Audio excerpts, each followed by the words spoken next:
आइए शुरू करते हैं सत्य वचन। आज का सत्य वचन क्या है? सत्य वचन यह है कि हर दिन उछले पेट्रोल, आम आदमी का फट गया ढोल। एक जमाने में हर महीने उछले पेट्रोल का गाना आया था, आज ये हर दिन का फसाना हो गया। मगर स्थिति ये हो गई है कि काटो तो खून नहीं, पेट्रोल डीजल की नली से निकलकर गली गली में पहुंच चुकी महंगाई राशन से लेकर सब्जी तक को महंगा कर चुकी है। 100 रुपए पार पेट्रोल इस देश का सत्य वचन हो चला है और आम आदमी चाहकर भी कुछ नहीं कर पा रहा है। सरकार पहले ही कह चुकी है कि बोझ बहुत है, इसीलिए टैक्स कम नहीं कर सकते हैं। तो ऐसे में आम आदमी करे तो क्या करे? पहले कोरोना ने मारा, फिर लॉकडाउन ने छीन लिया नौकरी का सहारा और महंगाई ऊपर से और बेसहारा कर रही है। और सत्य वचन यह है कि इस महंगाई से निजात की कोई राह नजर नहीं आ रही है।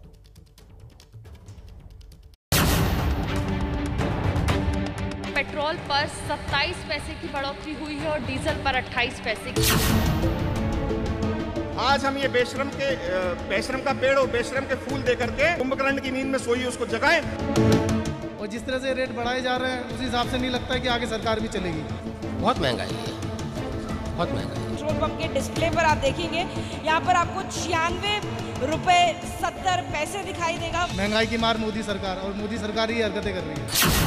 सबसे ज़्यादा दिक्कतें हो रही है पेट्रोल और डीजल के बाद सब्जियों के दामों को लेकर। सब्जियों के दाम लगातार आसमान छू रहे हैं। त्रासदियों के दौर में दास्तानें कुछ उदास है, कुछ जुबानें खुर्राक है। कम करो, पेट्रोल डीजल से टैक्स कम करो, शर्म करो। चेहरों की चमक गायब है, रौनकें गुम सी हैं। वही कंटिन्यू बढ़े जा रहा है। अब कितना पेट्रोल डलाएगा इंसान? जहाँ 1 लीटर 100 से ऊपर हो गया, पहले कितना कम था। जेबें खाली है, जहन में कोरोना की रुधाली है। इनकम बिल्कुल नहीं रही, किसी की भी नहीं रही। अब पेट्रोल महंगा होने से सबके दिक्कतें हैं। जो अपने एक्सपेंसेस है उसको कम करके मैनेज कर रहे हैं आप। सब्जियों के सब्ज बाग में महंगाई के कीड़े लग गए हैं। सब्जियों के दाम कम से कम तिगुने हो गए हैं इस समय। जो चीज़ जो है 1 हफ्ते पहले रेट था और आज के रेट में बहुत फर्क आ गया।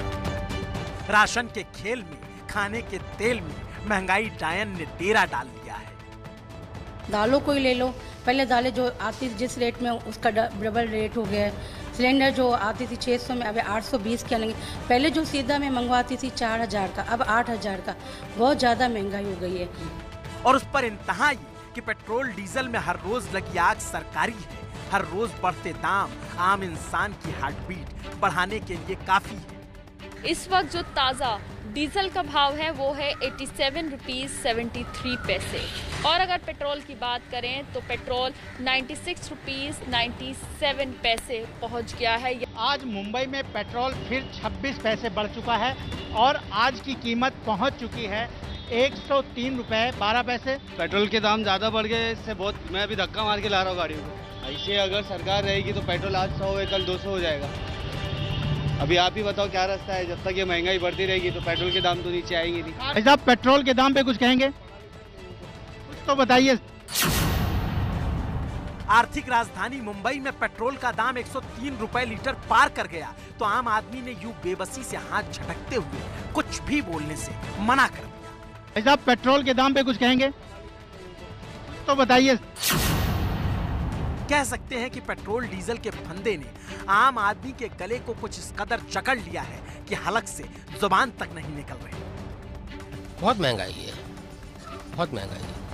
आदमी जो बोल नहीं पा रहा है, उसके दर्द इतना है, उसकी मुंह से जुबान से जो है कुछ निकल नहीं पा रहा है कि उसके अंदर जो इतना दर्द भरा, खाली पेट्रोल का नहीं भरा हुआ, हर चीज़ का, बच्चों की पढ़ाई का है, घर का है, किराए का है, दुकान का है। दुकानें चल नहीं रही हैं, बंद रहती हैं, कस्टमर है नहीं, समझे अपना, हर तरह से परेशान है। और ये महंगाई हर रोज बढ़ती जा रही है। हर रोज आम आदमी का कचूमर निकलता जा रहा है। और उस पर तबाही ये है कि बंगाल चुनाव के बाद मात्र 1.5 महीने में पेट्रोल 6 रुपए 53 पैसे महंगा हो गया और डीजल 6 रुपए 96 पैसे यानी करीब 7 रुपए महंगा हो चुका है। और पेट्रोल पंप का मीटर हर रोज बढ़ता जा रहा है। आम इंसान सिर्फ टकटकी लगाए देखता है कि अब कम होगा, तब कम होगा, लेकिन जिनकी जिम्मेदारी है वो बिल्कुल चुप है। मानो पेट्रोल डीजल की महंगाई अब कोई मुद्दा ही ना हो। तो फिर ऐसे में आम जनता करे तो करे क्या सिवाय कोसने के। और जिस तरह से रेट बढ़ाए जा रहे हैं उस हिसाब से नहीं लगता है कि आगे सरकार भी चलेगी। ये मोदी सरकार आई थी महंगाई के लिए, इन्होंने और ज़्यादा बढ़ा दी है ये सब चीज़ें। पेट्रोल पे कोई ध्यान देने के लिए तैयार नहीं है। पेट्रोल के ऊपर ही आई थी ये कि अब की बार मोदी सरकार, महंगाई की मार मोदी सरकार, और मोदी सरकार ही हरकतें कर रही है। जब कांग्रेस के राज में रेट बढ़ते थे ये रोड पे होते थे, आज ये कोई सुनवाई नहीं है। आधा अपना टैक्स तो कम करें, सारा तो टैक्स में जा रहा है। परेशानी क्यों नहीं होगी? जॉब नहीं है, महंगाई इतनी ऊपर पहुंच चुकी है, तो क्या होगा? एक तरीके से कहा जाए तो अपने इन सवालों के साथ आम आदमी गुस्से में है। कुछ कैमरे पर झलक जाता है, कुछ अंडर करंट रहता है। और इस गुस्से की सबसे बड़ी वजह ये कि एक तो आमदनी नहीं, दूसरे पर ये महंगाई, और उस पर सीएमआई के आंकड़े कहते हैं जनवरी से मई के बीच 2,53,00,000 लोगों की नौकरी चली गई। एक साल के भीतर 23 करोड़ हिंदुस्तानी गरीब हो गया। देश भर में 97% परिवारों की आमदनी घट गई। और अगर आप ये शो देख रहे हैं और आपकी आमदनी नहीं घटी है तो आप उन 3% भाग्यशाली लोगों में से हैं जो इस दौर में भी बच गए। इसके लिए भगवान को प्रसाद चढ़ाइए, सुबह शाम 2 टाइम और अगरबत्ती जलाइए, क्योंकि जो पहली लहर में बच गए थे उनकी आमदनी को दूसरी लहर ने लपेट दिया। सरकार से ज्यादा उम्मीद मत करिए, वो तो खुद ही पेट्रोल डीजल के भरोसे है। ऐसे में जो बचे हैं वो ऊपर वाले का करम है, बाकी लोगों पर बुरी मार है, ऊपर से महंगाई का प्रहार है। पिछले साल जो है महंगाई का असर आपके किचन कितना बढ़ रहा था और 1 सालों में कितना बढ़ गया है? ऐसा हो जाता है कि हम ग्रोसरी आज अगर हम 1 ईयर पहले शायद से 3000 की परचेस करते थे तो अब बैलेंस पूरा अप एंड डाउन होके 5000 अराउंड हो गया, बिकॉज ऑयल के रेट्स बढ़ गए, सारी चीज़ों के ही इनफैक्ट रेट्स बढ़ चुके। तो महंगाई के वजह से डेफिनेटली, और ऊपर से लॉकडाउन, सो लॉकडाउन के वजह से तो अर्निंग कुछ नहीं है और ऊपर से महंगाई बढ़ती ही जा रही है। आदमी को ट्रैवल करना सुविधाएं नहीं है आज हमारे पास ट्रैवल करने की, तो अब आदमी बेबस है। लॉकडाउन में आदमी बेबस हो गया है। आप घर देख लीजिए, अगर घर रेंट पे है तो जो बेचारा मकान मालिक है वो रेंट नहीं छोड़ सकता, क्योंकि उसकी आमदनी इस रेंट से चलती है। मैंने बहुत लोगों की जॉब छूटते हुए देखे हैं, मैंने बहुत सारे बिजनेसमैन जो हैं, मैं व्यापारी बोलूँगा, दुकानें बंद होती हुई देखी हैं। आप अगर हमारे साथ चलेंगे, हमारी बात आजू बाजू आप देखेंगे 5 दुकानें खाली हो गई हैं आज।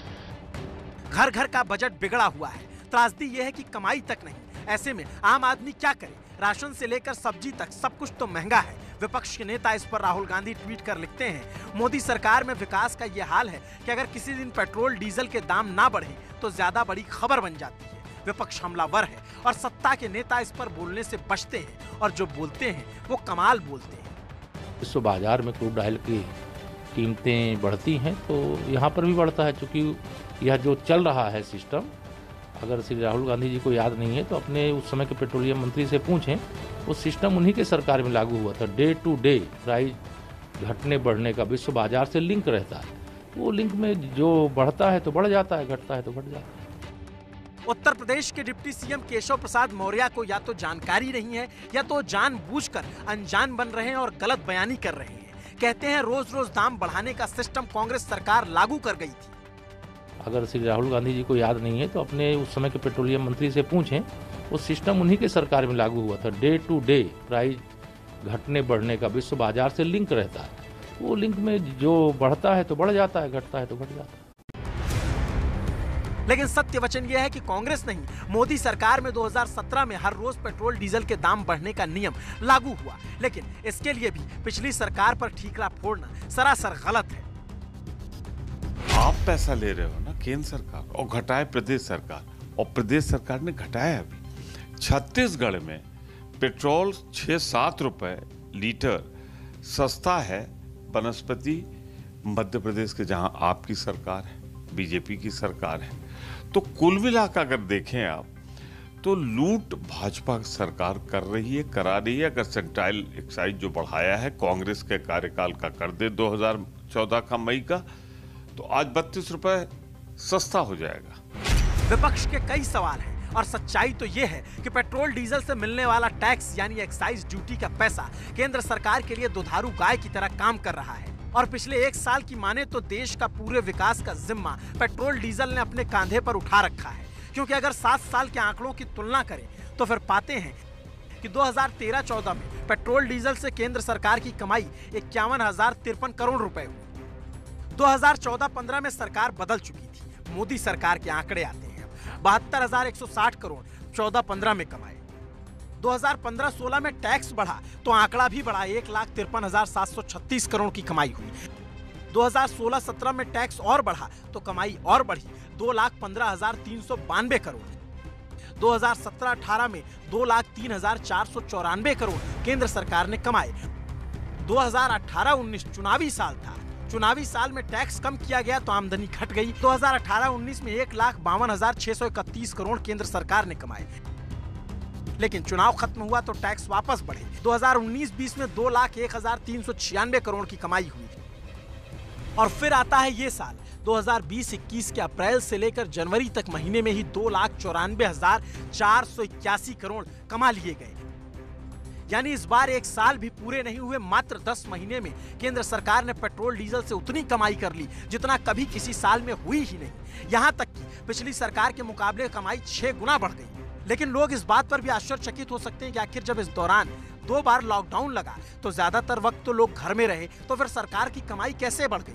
तो जवाब है आपके घर तक राशन सब्जी पहुंचाने वाला जरिया ट्रक और दूसरे ट्रांसपोर्ट व्हीकल जो डीजल से चलते हैं। क्योंकि 2020-21 में जो कमाई हुई उसमें पेट्रोल का हिस्सा 89,575 करोड़ है, लेकिन डीजल से मोदी सरकार को 2,04,906 करोड़ की कमाई हुई। यानी असली कमाई डीजल से हो रही है। तो सवाल ये भी हो सकता है कि पहले ऐसा क्यों नहीं हो रहा था? तो जवाब है 2014 में मनमोहन सरकार डीजल पर 3 रुपए 56 पैसे एक्साइज ड्यूटी लगाती थी। 2021 में मोदी सरकार डीजल पर 31 रुपए 80 पैसे एक्साइज ड्यूटी लगा रही है। और इस लॉकडाउन की त्रासदी ऐसी कि सरकार कहने लग गई कि देश चलाने के लिए उसकी आमदनी कम है, इसलिए टैक्स नहीं हटा सकते। जाहिर है कमाई का और कोई जरिया भी तो नजर नहीं आ रहा। आज मैं स्वीकार करता हूं, आज की जो प्राइस आई है ये नागरिकों को, कंज्यूमर को दिक्कत दे रहा है, इसमें कोई दो राय नहीं है। डेवलपमेंट काम होने के लिए इन्वेस्टमेंट की आवश्यकता हो रही है। इस कष्ट के समय में हम पैसा बचा के लोक कल्याण काम पे लगाएं। सरकार कहती है उसकी आमदनी कम है इसलिए टैक्स कम नहीं कर सकते, लेकिन सरकार को क्या लगता है आम आदमी की आमदनी बढ़ी है जो महंगा तेल खरीद सकता है? उसका तो और बुरा हाल है।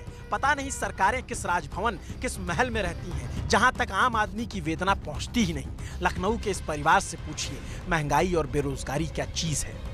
जो रोजमर्रा के इस्तेमाल की चीजें हैं वो महंगी होती जा रही हैं। ऐसे में आम आदमी का जीना कितना दुश्वार हुआ है ये दिखाने के लिए हम आए हैं गोमती नगर के एक परिवार में। आप देख सकते हैं इस परिवार में माँ हैं और 2 बेटे साथ रहते हैं।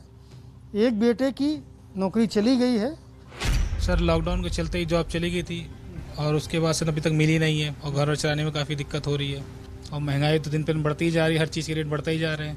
कैसे गुजारा करते हैं? 2 लोग कमाने वाले थे, एक ही कमाने वाला बच्चा, तो कैसे खर्चे कहाँ कटौती? 2 टाइम ना खा के एक ही टाइम खा के गुजारा कर रहे हैं।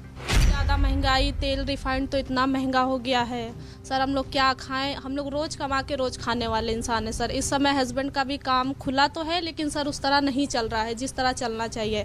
फिर सर किराया देना है, राशन पानी देना है, बच्चों को पढ़ाई का खर्चा देखना है सर। इस समय बहुत दिक्कत है सर हम लोग के साथ। एक तरफ आम आदमी की ये दास्तान, दूसरी तरफ सरकार के दावे, और फिर ऐसे में 2 आंकड़े अंत में बिल्कुल साफ तरीके से देख लीजिए पिछले 1 साल में हुआ क्या है। पिछले 1 साल में 97% जनता की आय घट गई और पेट्रोल 27 रुपए 34 पैसे महंगा हुआ, डीजल 25 रुपए 4 पैसे महंगा हो चुका है। जनता की आय घटी, सरकार की पेट्रोल डीजल से कमाई बढ़ गई। यकीनन कोरोना काल में सरकार के खर्चे भी बढ़े हैं, लेकिन सब कुछ क्या पेट्रोल डीजल से ही निकाल लिया जाएगा? तो इस दौर का सत्य वचन यही है कि एक तरफ जेब खाली है और दूसरी तरफ दास्ताने महंगाई है।